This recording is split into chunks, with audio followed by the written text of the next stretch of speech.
Welcome to Maharashtra engineering academy. Last lecture में हमने binomial distribution का न्यूमेरिकल सॉल्व किया था। मोस्ट इंपॉर्टेंट न्यूमेरिकल है from the exam point of view.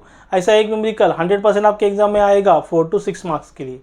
Last time जो न्यूमेरिकल सॉल्व किया था वो सबसे पहले आपको देखना है, क्योंकि वहाँ पे एटलीस्ट और एट द मोस्ट ये दोनों कंसेप्ट वहाँ पे डिटेल में एक्सप्लेन किए गए हैं, उसका एग्जाम्पल दिया गया है। कि आज के लेक्चर में हम लोग वही न्यूमेरिकल आगे कंटिन्यू करेंगे। ज़्यादा डिफ़िकल्टी स्टूडेंट्स को कब आता है, जब एटलीस्ट टर्म आता है। तो एटलीस्ट टर्म के टाइम थोड़ा वहाँ पे डिफ़िकल्ट हो जाता है न्यूमेरिकल सॉल्व करना। तो लास्ट लेक्चर आपको सबसे पहले देखना है, जो लास्ट न्यूमेरिकल सॉल्व किया था। उसके बाद आपको ये लेक्चर देखना है तो ये समझ में आएगा, नहीं तो यहाँ पे आपका कन्फ्यूजन होगा न्यूमेरिकल कैसे सॉल्व करना है। तो देखिए, ऐसे ही आपको आगे आने वाले वीडियो के अपडेट्स चाहिए तो अपना जो टेलीग्राम चैनल है महाराष्ट्र इंजीनियरिंग एकेडमी, उसे ज्वाइन कीजिए। उसका लिंक डिस्क्रिप्शन में अवेलेबल है। तो यहाँ पे न्यूमेरिकल सॉल्व करेंगे। न्यूमेरिकल एकदम सिंपल है, सिंपली यहाँ पे आपको फॉर्मूला यूज़ करना है और न्यूमेरिकल को सॉल्व करना है। तो if 10% of component manufacture by company are defective, if 12 component selected random, find the probability at least 2 will be defective. देखिए यहाँ पे उन्होंने वर्ड यूज़ किया है at least 2 will be defective. At the most के लिए इतना डिफिकल्टी नहीं आता है, लेकिन एटलीस्ट के लिए कुछ बुक्स में क्या किया गया है, 1 माइनस करके सॉल्व किया गया है, और कुछ बुक्स में सिंपली एडिशन करके सॉल्व किया गया है। मतलब 1 माइनस करके कब सॉल्व करना है और एडिशन करके कब सॉल्व करना है, तो यहाँ पे लोग देखेंगे। तो देखिए, सबसे पहले गिवन डेटा लिख लेता हूँ। If 10% of the component manufactured by company are defective, तो यहाँ पे प्रोबेबिलिटी दिया है P इज इक्वल टू 10%, मतलब 10 divide by 100 is equal to 0.1, और 10% मतलब 10 divide by 100 is equal to 0.1। If 12 component selected, मतलब नंबर ऑफ सैंपल्स कितने, n is equal to 12।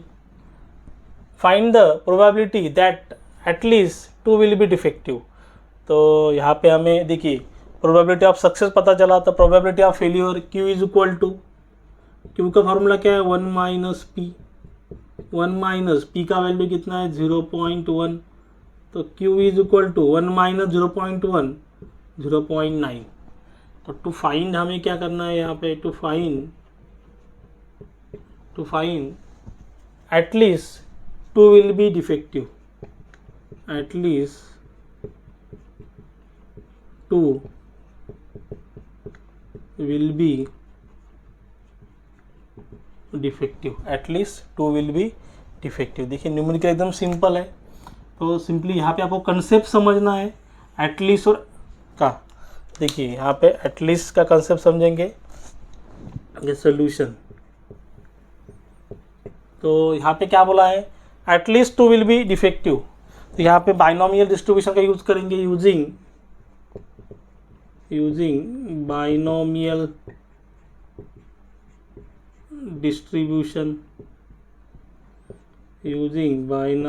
Distribution, formula क्या है, probability of R is equal to NCR into P raise to R into Q raise to N minus R। देखिए यहाँ पे हमें क्या बोला गया है, probability of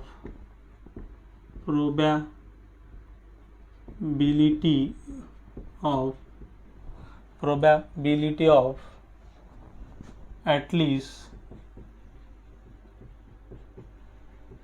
2 will be defective, 2 will be defective। देखिए यहाँ पे R का जो वैल्यू रहेगा, R is greater than equal to 2 रहेगा। देखिए यहाँ पे क्या बोला है, एटलीस्ट 2 विल बी डिफेक्टिव, मतलब कम से कम यहाँ पे 2 डिफेक्टिव रहेंगे ही रहेंगे। तो देखिए इज इक्वल टू, मतलब आपके क्या है, एटलीस्ट 2 तो डिफिकल्ट रहेंगे। तो टोटल सैंपल कितना है, 12, तो 2 तो डिफेक्टिव रहेंगे। तो यहाँ पे क्या करेंगे, probability of 2 plus probability of 3 plus probability of 4। तो आपका कहाँ तक जाएगा, प्रोबेबिलिटी ऑफ अप टू 12 कहाँ जाएगा, और प्रोबेबिलिटी ऑफ 10, मतलब 2 3 4 5 6 7 8 9 10 11 12। तो कहाँ तक जाएगा आपका, एटलीस्ट 2 विल बी डिफेक्टिव, मतलब 2 तो डिफेक्टिव रहेंगे, लेकिन एटलीस्ट 2 तो डिफेक्टिव रहेंगे, लेकिन 2 से ज़्यादा भी हो सकते हैं, 3 4 5 6 7 8 9 12। तो एटलीस्ट 2 विल बी डिफेक्टिव। तो आपको क्या करना है, 2 से नंबर ऑफ सैंपल तक जाना है। सैंपल कितने हैं टोटल, 12। तो 12th। देखिए यहाँ पे अगर कैलकुलेशन करने जाएंगे तो आर का वैल्यू 2 है, आर का वैल्यू 3 है, आर का वैल्यू 4 है, तो ज़्यादा डिफिकल्ट होगा कैलकुलेशन करना। तो इसके लिए हम लोग क्या करेंगे, देखिए यहाँ पे इज इक्वल टू 1 माइनस, क्या करेंगे 1 माइनस, देखिए यहाँ पे probability at least 2 will be defective, तो यहाँ पे 0 और 1 नहीं है, प्रोबेबिलिटी ऑफ 0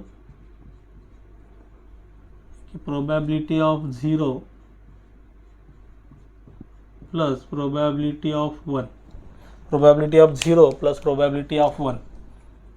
देखिए ये 2 का वैल्यू फाइंड आउट करेंगे, 1 से माइनस करेंगे। अगर इसे हम लोग 100% कंसिडर कर रहे हैं तो देखिए यहाँ पे प्रोबेबिलिटी ऑफ 0 नहीं है, प्रोबेबिलिटी ऑफ 1 नहीं है, तो प्रोबेबिलिटी 0 और 1 को 1 में से माइनस करेंगे तो यहाँ पे हमें प्रोबेबिलिटी 2 से लेके 12 तक का आंसर मिल जाएगा। तो देखिए यहाँ पे इसका कैलकुलेशन करने की वजह इसका कैलकुलेशन करना ईजी है, तो ये वाला फॉर्मूला यूज़ करेंगे, ये वाला भी यूज़ करेंगे तो भी आपका आंसर सेम ही आएगा, लेकिन ज़्यादा लेंथी हो जाएगा। तो देखिए यहाँ पे 1 माइनस, देखिए आर का वैल्यू कितना है, देखिए यहाँ पे आर का वैल्यू 0, आर का value 1।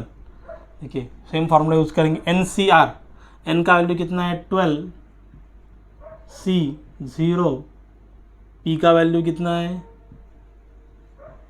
0.1 raise to 0, 0.1 raise to 0, यानी क्यू का वैल्यू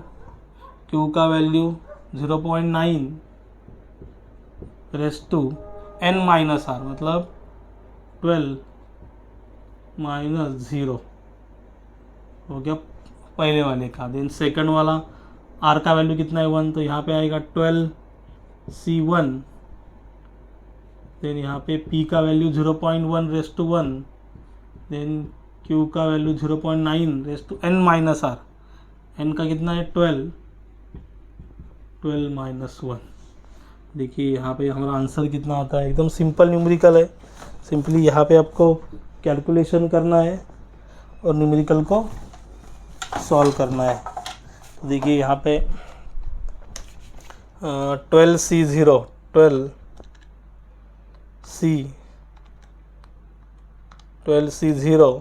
देखिए यहाँ पे आपको शिफ्ट डिवाइड वाला बटन दबाना है, NCR देखिए यहाँ पे लिखा है ऑफ बटन के नीचे, तो 12c0 into 0.1 raise to 0, 0.1 raise to 0 into 0.9 raise to 12 minus 0 कितना होगा 12 ही होगा, तो 0.282, 1 minus 0.282 plus 1 minus 0.282, then next वाला 12c1 into 0.1 raise to 1 into 0.9 raise to 12 minus 1 कितना होगा 11, तो 0.376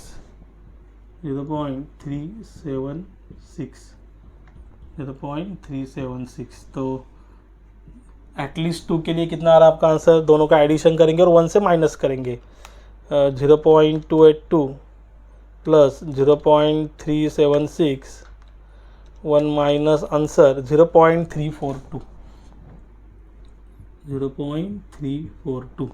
एकदम सिंपल है। देखिए यहाँ पे प्रोबेबिलिटी ऑफ 2, 3, 4 अगर 12 तक करेंगे तो ज़्यादा लेंदी हो जाता था, तो यहाँ पे क्या किया 1 minus probability of 0 plus probability of 1, at least 2। देखिए यहाँ पे आंसर आपका आ गया। देन देखिए नेक्स्ट न्यूमेरिकल सॉल्व करेंगे। ऑलरेडी ये कंसेप्ट आपको लास्ट जो लेक्चर सॉल्व किया था, लास्ट न्यूमेरिकल सॉल्व किया था वहाँ पे एक्सप्लेन किया है। अभी देखिए यहाँ पे नेक्स्ट न्यूमेरिकल सॉल्व करेंगे। न्यूमेरिकल एकदम सिंपल है, सिंपली आपको यहाँ पे प्रोसेस को फॉलो करना है, देन देखिए नेक्स्ट न्यूमेरिकल सॉल्व करेंगे question 8।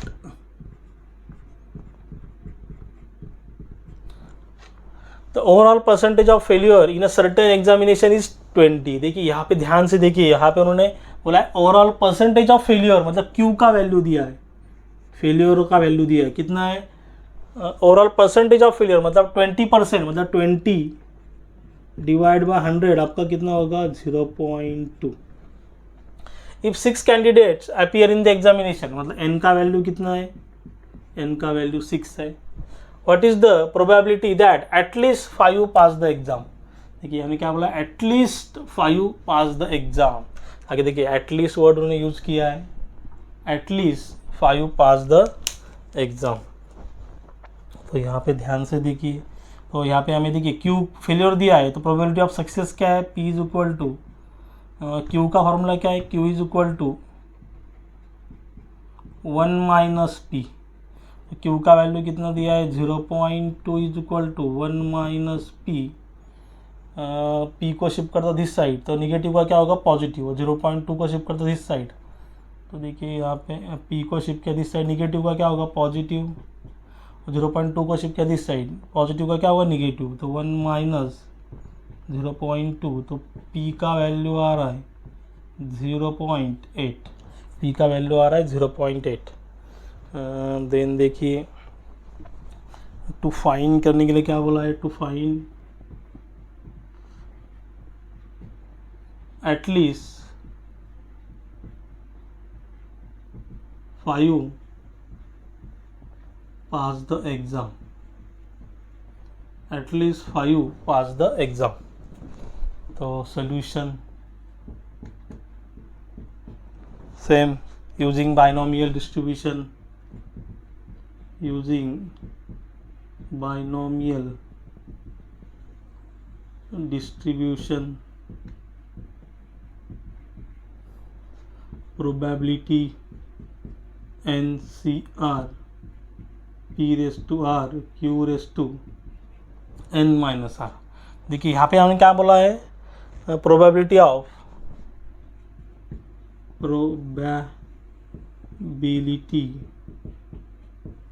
of at least 5 pass the exam. Probability of at least 5 pass the exam. तो देखिए यहाँ पे एकदम सिंपल है, एटलीस्ट बोला है, और एटलीस्ट मतलब क्या, 5 पास द एग्जाम. तो यहाँ पे देखिए आर का जो वैल्यू है ग्रेटर देन इक्वल टू 5 रहेगा. देखिए यहाँ पे क्या करेंगे, probability of 5 plus at least 5 pass the exam. 5 से कहाँ तक जाएंगे, जहाँ तक सैंपल है आपका. तो कितने सैंपल है यहाँ पे, n का वैल्यू कितना है, 6. तो probability of 5 plus probability of 6. एक तो ऐसे सॉल्व कर सकते हैं. देखिए यहाँ पे सॉल्व करने जाते हैं, देखिए एटलीस्ट 2 डिफेक्टिव, 2 से लेके नंबर ऑफ सैंपल तक. सैंपल कितने थे, 12. सैंपल कितने थे आपके यहाँ पे, 12. तो 2, 3, 4 ज़्यादा लेंदी हो जाता, तो इसीलिए 1 माइनस किया. देखिए यहाँ पे कितना है, एटलीस्ट 5 पास द एग्जाम. तो 5 टू नंबर ऑफ सैंपल्स आपका कितना है यहाँ पे, 6 है. Probability of 5, probability of 6. देखिए नंबर ऑफ सैंपल्स कितने, 6. Probability of 5 plus probability of 6.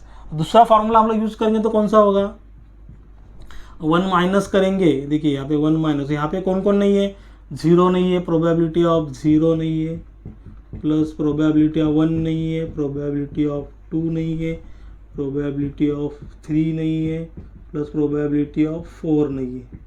देखिए 5 हो गए आपके, 1 2 3 4 5. देखिए ये वाला फॉर्मूला यूज़ करेंगे तो ज़्यादा डिफिकल्ट हो जाएगा, क्योंकि यहाँ पे ज़्यादा लेंथी कैलकुलेशन आ रहा है. ये वाला भी यूज़ किया तो भी आपका आंसर सेम ही आएगा, ऊपर वाला यूज़ किया तो भी आपका आंसर सेम आएगा. तो मैं यहाँ पे ये वाला फॉर्मूला यूज़ करता हूँ. देखिए ये वाला, तो यहाँ पे दोनों आपको दिखाया.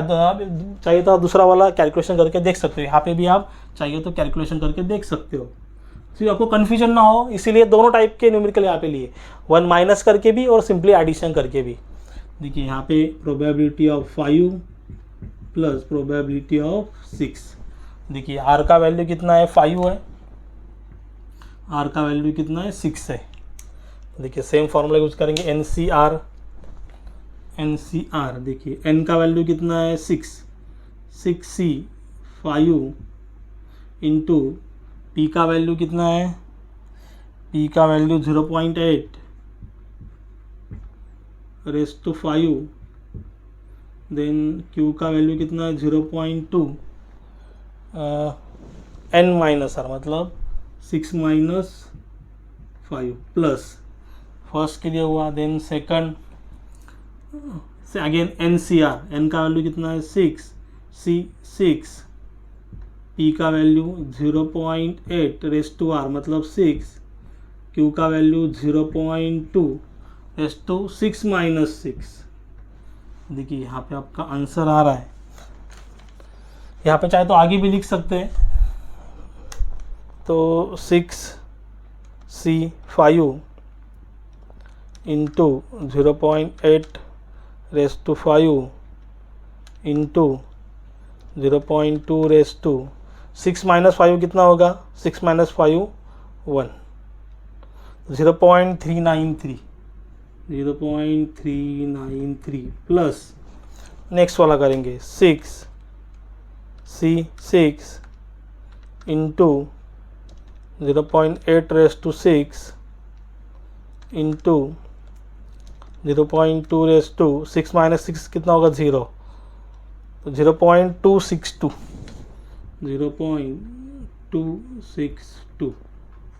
देखिए यहाँ पे 0.393 प्लस 0.262 0.393 प्लस 0.262 आपका आंसर आ रहा है 0.655। ये हो गया आपका फाइनल आंसर, हो गया आपका final answer. At least 2 will be defective, at least 5 pass the exam. कितना है कितना है प्रोबेबिलिटी 0.655। देखिए एकदम सिंपल न्यूमेरिकल है। अगर इसमें कुछ भी डाउट रहेगा तो आप मुझे कमेंट में बता सकते हो। अगर वीडियो अच्छा लगा होगा तो चैनल को लाइक शेयर सब्सक्राइब कीजिए। साइड में जो बेल आइकॉन बटन है उसे प्रेस कीजिए, तो हमारे नेक्स्ट आने वाले वीडियो की नोटिफिकेशन आपको सबसे पहले मिलेगी। Thank you.